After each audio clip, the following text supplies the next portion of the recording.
So then, if you awaken from this illusion, persistence of vision.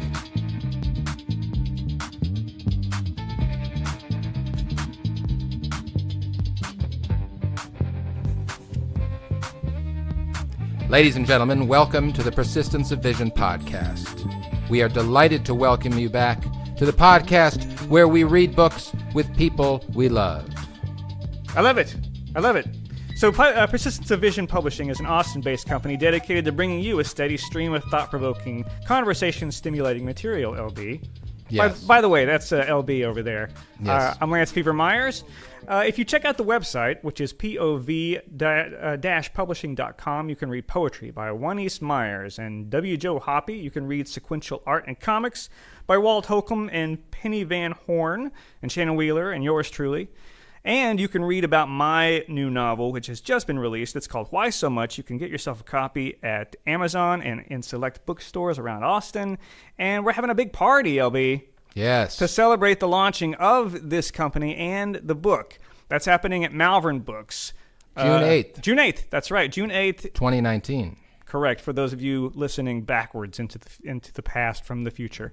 So 7 p.m. We'll see you there. And we saw you there if you're one of the future people who's listening. Future people. We saw you there, and we loved seeing you there.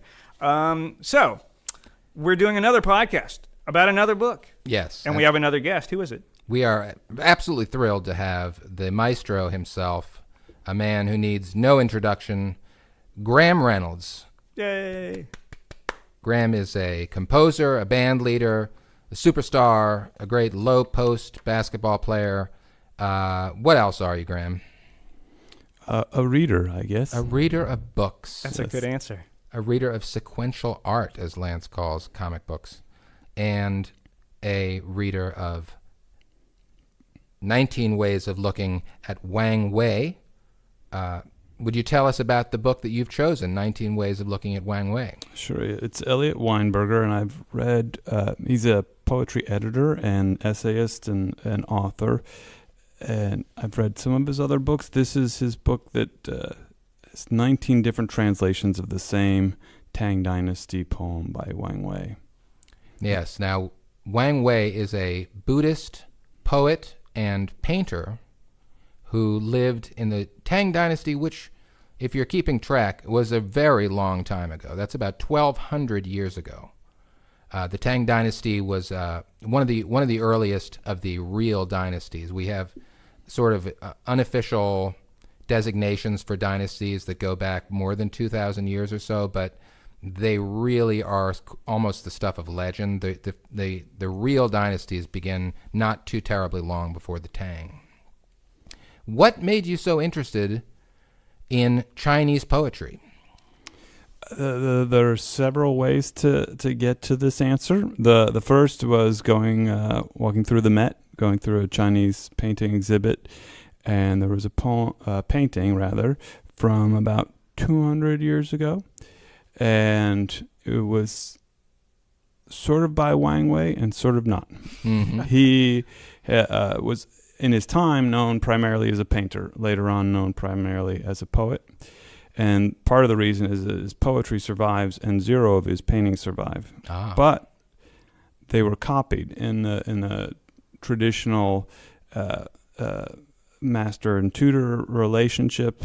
Each subsequent student would paint Wang Wei's painting over again. Mm. So the version I saw 200 years ago had been painted over and over and over again by various students for nearly 1,000 years or so, 800, 900 years, something like that. And so this painting by way of translation, and it was one of these scrolls, which according to Elliot Weinberger is a genre that Wang Wei helped introduce. And his mountain and streams poetry, at this point wasn't uncommon for a painter to also be a poet. And so anyway, I see this painting, and I'm interested in the painting, and I'm interested in this concept that a copy of a painting through countless other iterations was on display at the Met. Yes. And then, you Google him and what you come up with is poetry instead. And I had read a bunch of Li Po and some of the other Chinese poets, but I'd never read Wang Wei, so I started diving into that and found my way to this book. Very interesting and very strange. It's absolutely strange. Yeah, you're talking, and all these questions are bubbling up. Okay, so first of all, we're talking about what time period? You're like 1,200 years ago? Yes. So at this point, we're like 8 or 900? It's very comparable to the time of the Trojan War, or the Trojan civilization that we discussed in an earlier podcast. But unlike the ancient Troy, this was never in any doubt as to the historicity of it. Wait, so it wouldn't be the same time period, would it? We're talking BC, right? 1200. No. That's no. I think the Trojan War happened about 1200. His years are 699 to 759. Oh, my mistake. Oh, so 1200 years ago, of course. Right. 699 to 759. Gotcha. I gratefully accept your correction. And the Tang Dynasty is considered a golden age of Chinese culture. The painting, poetry, philosophy all flourished greatly during this time. That's so interesting to me. I went to school and I did study a little, art history in my time, but it's all Western. It's all Western history. It's focused so heavily on Western civilization, and for Western civilization, that's a dark period. That's a very dark, very stagnant period of art. But it's interesting to find that the Chinese culture was doing so well. Same thing happens in music. You study the history of Western music, it's going to be classical composers. It's not going to include rock and roll or R&B or African music, or just you'd have to go outside to world music history or something that specifically points at that. And I think that was certainly true when I was going to school, and to a degree I think it's still true today. Yeah.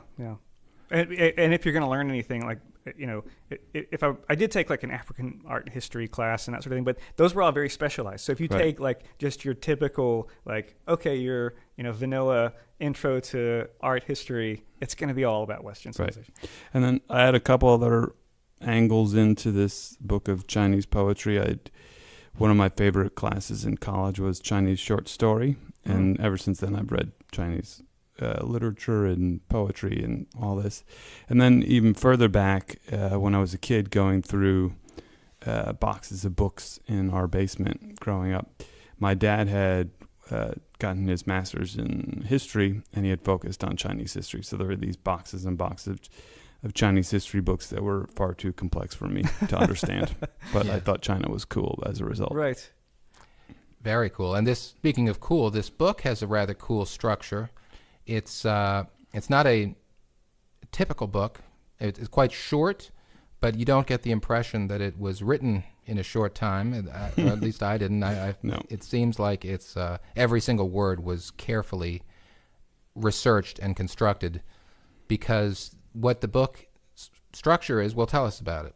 Okay, so he starts out, it's a combination of translations of this one poem, 19 different translations, combined with little essays, reviews, analyses of the various translations. So he starts out with the introductory material, and then a character by character, first a pictogram kind of analysis. When it's written in the original Chinese, which characters have some sort of pictorial root to them that you can still see in the way the character's written. Then he goes to a transliteration, and then he goes to a word-by-word translation, not trying to turn it into a fully translated poem, but more of a literal list of definitions of these words. Right. And then he switches over to translations by usually by translators or other poets or both. And then analyzes each one and builds up to the finale of his favorite translation. Yes, and most of the critiques of the translations are not glowingly favorable. It's interesting because a lot of these poets and translators are people he edits for New Directions, and quite a few of them are people he either respects or even releases the work of. But the point of this book is to dig deeper into the challenges of translation. So quite a few of them fare poorly. Yes, they fare poorly. And but I think, I don't know if you had the same experience, but for me, one of the real joys of the book was to confront the nature of language and its relation to consciousness. Yeah. In the sense that as Wittgenstein said, the limits of my language are the limits of my world. We see a description early in the book of the limitations of the Chinese language, which is another way of saying the boundaries or the shape of the Chinese language, which is very different from a language like ours that has the Roman alphabet.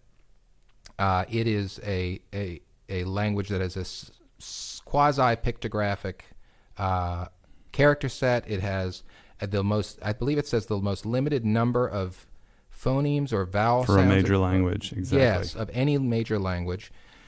And when we think about what it would be like to use to speak within those limitations, I think we're also talking about what it's like to think within those limitations, which makes us, I think, turn around and look at our own language and wonder what are the limitations of what we are able to express or even think in English.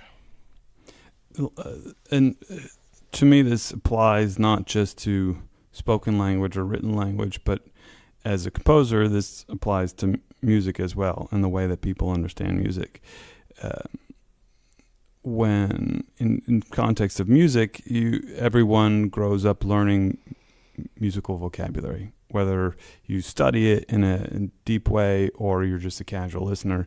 There's so much music in our lives that we have all this music vocabulary by the time we're 5 even. And certainly by the time you're an adult, you've heard countless hours of music, and you can recognize patterns and styles, and you can tell the difference between Jimi Hendrix's guitar and Eric Clapton's guitar. You can tell classical from pop. You can tell all sorts of things. You have all this information stored up about it, but your musical world is limited to this language. You can continue to expand it, but listening to music from another culture can be very difficult. And even within one's own culture, it can be very hard, where you hear a lot of criticism from, say, a more traditional classical listener or analyst would say, oh, the harmonics, the pop music is boring. It's simple. And that's because they're listening for a specific set of vocabulary and how it develops. And yet, if you look at Bach, he might be rhythmically horribly boring, and most of his pieces are. If you just took the rhythms, it might be eighth, eighth, eighth, eighth, eighth, and occasionally a couple of 16th notes, or giant streams of the most boring rhythmic structure ever. With not that he wasn't capable of syncopation and other more complex rhythmic forms, but it was not the focus. Right. And so to someone who's listening to harmonic development, which Bach was very good at, they're going to be bored when the same chords repeat over and over again, or even in like funk or something like that, where the chord might not change at all in the course of a whole song. But if you're used to listening to that music, or if you're a creator of that music, or if you spent a lot of time with it, you listen for other things in the music, and you're interested in timbre and rhythms and the way things sound, in a way that a symphony always has the same instruments, and every piece of pop music has a different synthesizer sound, a different guitar sound, all these other things that develop that make that piece unique, that have nothing to do with harmony. Yep. And so, the translation and the way we understand and how our minds are limited by our vocabulary, it applies across all sorts of boundaries, not just poetry. Beyond verbal language, yes. I find that to be a really interesting topic, with the idea of, and I relate it, of course, to more visual art, but the idea that do you appreciate, or how does it change the way you appreciate visual art by educating yourself about it. So, for example, there's, if you know what Rothko was doing or what came before Rothko, can you then gain an appreciation of what he was trying with just these color field things, and suddenly you understand the work in context and that sort of thing. But also, I think it's fair to judge things on just the aesthetic value, but you bring up an interesting point that just exposure, whether or not you study and understand who Rothko was, if you just expose yourself to his work and the work near his, it changes things. There's a difference maybe between educating yourself and actually studying the minutiae of how somebody, their life and everything, the life of Jackson Pollock from where he was born to where he died and that sort of thing. But not necessarily that, but the context or the his contemporaries and all the things that happened visually in that field. I think it's interesting. I hadn't really thought of it in those terms as far as just exposure. Yeah, there are very different schools of thought about that. Like Glenn Gould would think that the context shouldn't matter. It's either good music or it's not good music, regardless of when it was created. It's kind of impossible, but right? it's very, very difficult to actually take things out of their context. And, it's judging any form of art is a challenging thing, but it's especially difficult if you're trying to extract it from its context. Well, just as we, with the Western exposure to music, might find Chinese music difficult to grasp, or that someone who's a classically trained musician might struggle with pop music, we are definitely, I won't say it's difficult to appreciate necessarily, but it's definitely interesting to come across this Chinese poetry. We haven't actually even talked much about the poem itself, which, but I think that one thing we see in the book is this discussion of how Westerners really began to appreciate Chinese poetry only in the 20th century as the result of a single poet and sort of impresario of poetry, Ezra Pound. Mm-hmm. And this poem, the Wang Wei poem, well, we don't even really have a set title for it, right? Every single, or virtually every translation has a different titles or no title, and each time the title sets you up with the first context you have for the piece. Well, should we let the listeners know what the poem is? I thought maybe I would read the first translation that Great. he offers, and Grant, maybe you would want to read the last one, the one that he approves of the most. Yep. So this one is really not going to meet with our author's approval here, this poem, and I think if you hear why, you'll hear why he didn't find it to be particularly authentic or poetically effective. In this translation, the title of the poem is "The Form of the Deer." So lone seem the hills, there is no one in sight there. But whence is the echo of voices I hear? The rays of the sunset pierce, slanting the forest, and in their reflection the green mosses appear. This is a translation by a guy named W.J.B. Fletcher in 1919. One of the great little drawbacks, you might say, of this poem that the author of the book points out is this line, "Whence is the echo of this voices I hear?" Well, there is no I in the Wang Wei original Chinese poem. There's no reference to the narrator at all. And what we see again and again in these translations is that in order to translate into English or Spanish, because some of these are into Spanish or French, the Western translator finds it impossible to avoid injecting this ego perspective where there is none in the original. Yeah, they can't imagine it, the bounds of their language and the bounds of the way they think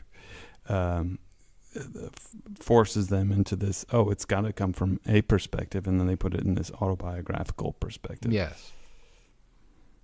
Well, I'll read this other translation, which is the translations by Gary Snyder, who's a poet himself as well as a translator. And after you've read through Elliot Weinberger's analyses of all the others, you get a sense of what he's looking for. Yes. He wants it to stand on its own as a poem, but he wants it also to be faithful to the language. And those are difficult dual objectives to achieve. Empty mountains, no one to be seen, yet here human sounds and echoes. Returning sunlight enters the dark woods, again shining on the green moss above. Yes. Quite a bit more powerful, I would say. But it's interesting, and that, again, when we talk about the translation across media, as you said, what was the line? And here? Yet here. Yet here. That's a homonym. Right. It's actually here like the sound here, but as I heard you say it out loud, I realized it could very easily sound like H-E-R-E. So that's just another example of the fact that every linguistic context is somewhat limited.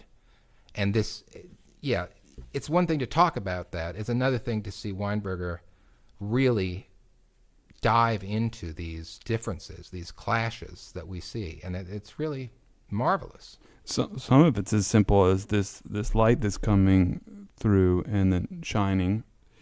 They can't agree whether it's shining above or shining below or yes. shining, like what direction. Is it shining? Is it reflecting? Is it piercing? The original poem is shown in the book, and I say shown because, of course, I can't read Chinese, but also because that some of these characters really are very pictographic. The character for shine has little rays coming off of the bottom of it, like a light. And yeah, how do you translate that into alphanumeric characters from our alphabet? It's you can see the difficulties. Well, I think what you said about the Western voice, the Western translators not really being able to comprehend a certain point of view, and it's unsettling to think that we have limitations, right? Or that there's not some sort of ultimate or objective way to look or think of things. It's strange to think that okay, all my life I'm living within a certain viewpoint, and I can't help but be in that. And it's like, I don't know, maybe it's sort of like the fish not understanding water. I mean, it's terrifying to think if someone brings up the fact that we're in water, and I'm in water, that shapes me, but I have no way to analyze that particular thing because I'm in it, right? Yeah, exactly. I mean, language is so limited, and we think we understand something, or we think we're communicating something, and certain basic things are fairly reliable. If I said, hand me 2 apples, you'll hand me probably what we both will consider to be 2 things. But as soon as you get very deep into language, it unravels very quickly. And there are a lot of assumptions when you're talking or describing or translating in this case. And you go up against these limitations of language. And that's part of what makes something like music or visual art or these other mediums so powerful, because they're finding other ways to express things and reveal the limitations of words. There are other things that are much easier to communicate straight up with words. So it's an amazing tool, but just to be aware of its limitations as we're making all these assumptions every day. And the way people read the same newspaper article and come away with entirely different impressions of what if you speak happened. the same language. Right. Yeah, exactly. The exact same words, exact same source, totally different understanding. I mean, everyone understands the limitations of various categories. If you're talking about country music, a more traditionalist might think the stuff on the pop country radio is not country music. It's not real country music. Whereas obviously that radio station and those artists think that is. And everyone has their own definition of what, oh, no, now it's rock and roll. Oh, no, now it's country, or whatever they think it is. They think it's just, these categories that people like to argue about and enjoy arguing about are good demonstrations of how something that, everyone has a sense of the ballpark of what country music sounds like, Yeah. but no one can say definitively this is what country music is. I think one of the things that makes those type of arguments get so heated is that art is such a personal thing. It can really touch you in a deep way, in a very personal way, and when you feel like someone else doesn't appreciate that or didn't get touched in the same way you did, and it's like it feels maybe a little threatening to think, but that's very important to me. That really spoke to me, and I feel very understood by that. And if you don't, then where are we? That's why it's so easy to get into arguments about anything. Yes, that's right. Thank goodness. Go ahead. Go ahead. I was going to say one thing that came to mind when we were talking about translation and limitation was have you read any Murakami? Sure, yeah. I just recently picked up a book of his. I haven't started reading it yet, but the intro was talking about his first novel and how he first started writing. And he wrote, I think it was a very short novel, if I'm not mistaken. I'm going to get this totally wrong, by the way, but it goes something like this. He started writing, and he felt like it failed, and he wasn't any good at it. And so what he did to limit himself was to write in English. And he was very limited in that. Mm-hmm. He didn't know, he couldn't wax as poetic. He couldn't let himself just go. His vocabulary was limited. So it forced him to sort of pare down to a very simplistic way of stating things. And to avoid the flowery language, and that's where his style arose. And I remember reading like several of his books before understanding that, and thinking that there's like an awkward phrasing that he has, but there's something kind of appealing about that. How simple it is, working within those limitations. Shrinking parameters is a classic way to help someone be creative, right? And you get rid of all that overwhelming amount of choices that you have, and then all of a sudden you might start thinking differently. And so once someone is so deep in that minutia that's so interesting to an expert has a hard time translating to any sort of wider audience. I had a teacher who played in a traditional jazz band in high school, and we would go see them often, and it was music of the teens, 20s, 30s, and for them, this tiny little chord change, this turnaround might make this song really exciting and different from the others. And to everybody else, well, that kind of sounds like that other song and the song before that one too. These little things mean someone who knows that vocabulary so well, but in a broader context, doesn't mean a lot. Right. Yeah, and just going back to this whole question of linguistic limitations and so forth. One thing I was reminded of in the book is this kind of computational view of the world, and how someone like Alan Turing spent a lot of time trying to figure out whether a computer would be able to think and I put that in quotes, but whether a universal computer was possible that binary could encode any idea, for example, and it's interesting to me, and I think he proved that it could, but it's interesting to me because we think, well, of course we can encode any concept. The question is, can a computer do it with a much simpler language of binary? And yet, can a person who only speaks the language or languages he knows encode concepts that exist or have only been presented in a completely different language, as different as Chinese and English? I guess I'm reiterating a point, but I thought it was an interesting way to look at it. I was going to say the idea of encoding really vast amounts or very sophisticated amounts of data, or like in language and whatnot. It's like, it brings to mind like encoding of DNA, right? It's like you only have 4, is it right? 4 chromosomes, 4. It's made of 4 different pieces. 4 right? letters. Yeah. That's right. Yeah. So, but binary is only 2, right? Right. But I'm about to show my total ignorance about language. But the idea that I was trying to think in terms of anytime you write something down in a quote unquote well-formed sentence, there's a subject and a predicate. Right. Now, I don't know, maybe you guys can help me understand this. I don't know the answer to this, and it's a very stupid question to maybe ask when I don't know the answer, but are there languages that don't do that? Because it feels to me like that's the basic building block of all communication. Something does something, right? So there's a subject and a verb. Is that universal? Going by this book, I would say not necessarily. I mean, it seems like as I was saying earlier, there's this character that means shine, but it's effectively is a picture of shining, of light shining, and so yeah, you could, I guess, in a way, it could function as a predicate to or as a verb, but in a real sense, it's a noun. And so, yeah, I don't know. What do you think?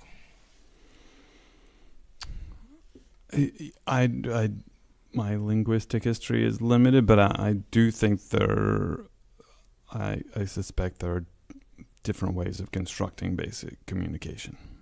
And just the things we know, say, from this book about the Chinese language, and things that we assume in our cantum, tenses in verbs, past, present, future, they don't exist. So, like, how do you communicate when you can't use a verb tense? That seems so limiting. Right. But obviously, it's been working perfectly well. Pretty well. For I remember thinking about like phrases like Mao Zedong would use, like he would say, let 100 flowers bloom, and it was apparently a very menacing statement about possibly being about nuclear war. And I remember when I first heard that phrase, I thought, wow, he was really very much a poet. But then later on thinking, well, maybe that's just how you say it, in a language that has a much more specific vocabulary and a much more truncated way of expressing things. I think that's one thing that we encounter when we're reading, say, poetry from another culture is it sounds poetic because it's constructed differently from the way we would construct, and that's what we perceive as the art. Yes. When that's actually just the language. Yes. And then we're missing the actual art because we don't have the context. We don't have the vocabulary. We don't have the any sort of background in understanding what this poem means in a deeper way. It just sounds like pretty language. And that's part of what this book is so good at, is it takes something that sounds so simple at first, and by the end of reading all these translations and all these analyses of the translations, you get a much deeper sense of what the poem means, and it's not just as simple as a nice mountain and it's really quiet and pretty out there. Yes. Right. I wonder, and maybe this goes to the heart of why, if you want to learn a language, do it when you're young, right? The idea that, and I talk to my students about this when we talk about the art of character design in animation. It's like you create, for pictographic language, I mean, our alphabet at one time looked a lot more like the things that it was trying to represent, right? But over time, it becomes more and more abstracted. And yet, we still, when we're learning to read, we start to get sort of hardwired into not seeing it anymore. Meaning that when you and I look at the shape of the letters that spell cat, we are no longer able to actually see those for what they are. What we immediately feel and think is the imagery that it brings up, what it symbolizes. Yes. And it's an immediate thing. But when you're doing something like a translation, you have to go through a slightly more roundabout way to get there.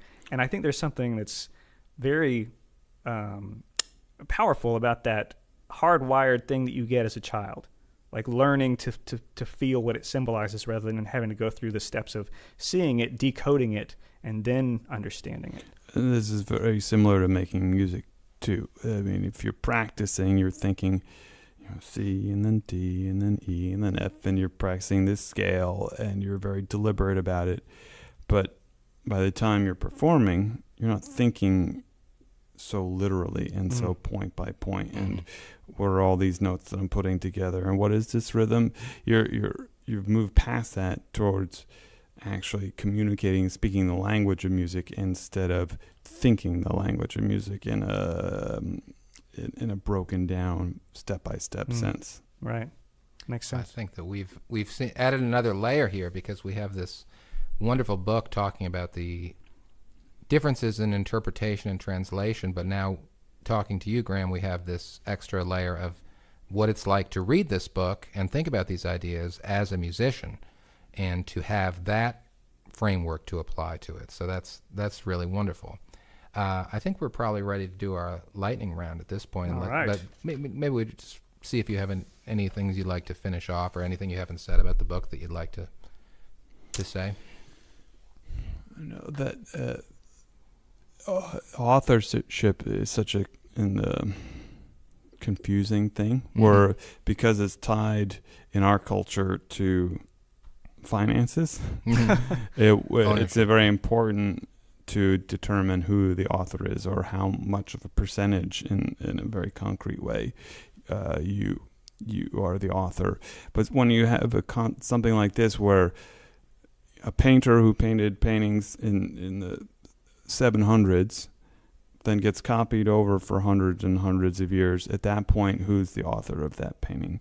Or when these 19 different translations of this 1,000-year-old poem are all very different and all artistic statements unto themselves. And when we understand that language is this limited thing, and essentially it's, like it's sampling, or you're taking these words that someone else created and figured out to make this little category that symbolizes this thing in the world, and then constructing it your own way, and the authorship starts to look like a very slippery thing. Yes, that is interesting. The Verve just got the rights to Bittersweet Symphony back. Oh, there you go. That says it all. All right, lightning round. Here we go. Graham, when was the first time you remember falling in love with a book? Ooh, You have one? No. I'm sure I could think about this for longer, but the first image that comes to my mind is going to the Bethany Public Library where I grew up, and there was a little corner of kids' books, and then in that corner was a series of biographies. And I would pick out a new biography, whether it was Clara Barton or Sam Houston or all sorts of figures, and so I read my way through all those histories, all of which would probably the scholarship might be seen as suspicious at this point. These might be rewritten if we looked at them now, because they read more like adventure stories than the way we might write history today. Yeah. Right. But I loved that little corner of the library and that set of biographies. Nice. Has a book ever changed your mind about anything? Well, yeah, all the time. I try to have strong opinions that I deeply believe in, that I'm willing to let go of in a second. And I know that I disagree with myself from 10 years ago, and I disagree with that self from 10 years before that, about aesthetic things, philosophical things, values and morals and ethical things. And so if I don't agree with myself, and I could think of myself as being a bad person in the past, I certainly know that 10 years from now I'm going to think back on me now and, I wasn't a very good artist then, or I made these mistakes ethically, or whatever it might be. And so I, as opinionated and stubborn as I am, which is I'm a lot of both, I also try to be open to change. It's a very it's a noble way to live. Well, life, it's aspirational. Maybe 10 years from now, you're going to think, "What a stupid way." Exactly. Exactly. What a terrible answer. I know I'm wrong. Yeah. The phrase I like is this glass is already broken, and you just think of that's generally applying to physical things, like don't get too attached to anything because it's already broken. But I also think a bit about my opinions. My opinion's already wrong. Well, okay, so that was has a book ever changed your life? I mean, your mind, but has a book ever changed your life? That's a good question, and I think